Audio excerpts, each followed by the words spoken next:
আর বাবাদের জন্য একটা ওসিয়ত, বাবাদের জন্য একটা উপদেশ পরামর্শ, সেটা হচ্ছে যারা মেয়ের বাবা আছেন, প্লিজ আপনারা একটু সদয় হন, একটু মনটাকে নরম করেন। আর কত কঠোর হবেন? একটু মহারণাটা কমাই দেন, একটু শর্তগুলো কমাই দেন, একটু চাহিদাগুলো কমান। দেখেন ছেলের মাঝে দিনধারিত্ব আছে কিনা, দেখেন ছেলে কি করে, দেখেন ছেলে আসলে কতটা ধার্মিক। লক্ষ্য করে দেখেন কত যুবক ছেলে আছে আলহামদুলিল্লাহ, তারা হয়তো এমন ইনকাম করে যেটা দিয়ে বিয়ে চালাতে পারবে, কিন্তু শুধু পরিবারের কারণে পরিবার হয়তো বুঝতেছে না যে আসলে আমার ছেলের বয়স হয়েছে, ছেলে তো রাতের ঘুম আসে না, ছেলে তো রাতে শুধু খালি ফেসবুকে এখানে যায় সেখানে যায়, এটা করে সেটা করে। আপনি কি মনে করেছেন বাবা হিসাবে, ভাই হিসাবে, বড় ভাই হিসাবে, আত্মীয় স্বজন, বন্ধু হিসাবে বেঁচে যাবেন? বেঁচে যাবেন না।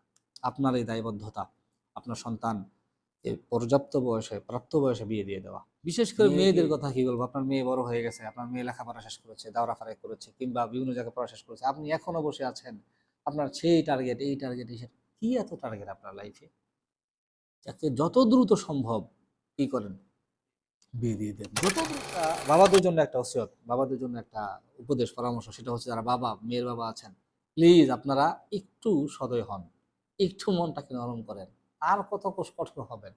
একটু মহারণাটা কমাই দেন, একটু শর্তগুলো কমাই দেন, একটু চাহিদাগুলো কমান। দেখেন ছেলের মাঝে দিনধারিত্ব আছে কিনা, দেখেন ছেলে কি করে, দেখেন ছেলে আসলে কতটা ধার্মিক, ইসলামকে কতটা মানে। কিন্তু অনেক ক্ষেত্রে এমন এমন কিছু দেখি আমরা, যেগুলো আমাদের সন্তানের জীবনটাকে পরবর্তীতে নষ্টই করে। দিনের ব্যাপারে, ধর্মের ব্যাপারে, ইসলামের ব্যাপারে কেউ খোঁজ রাখি না। দিন শেষে খোঁজ একটাই রাখি, ছেলে কামায় কত, কামায় কত, মাসে ইনকাম কত, আল্লাহ সেটা চুরি করে কামাক, দাড়ি করে কামাক, বাটপাড়ি করে কামাক, যেভাবে হোক ছেলের ইনকাম ভালো হতে হবে। ছেলের ইনকাম ভালো না হলে এই জায়গাতে সুখ পাবে না।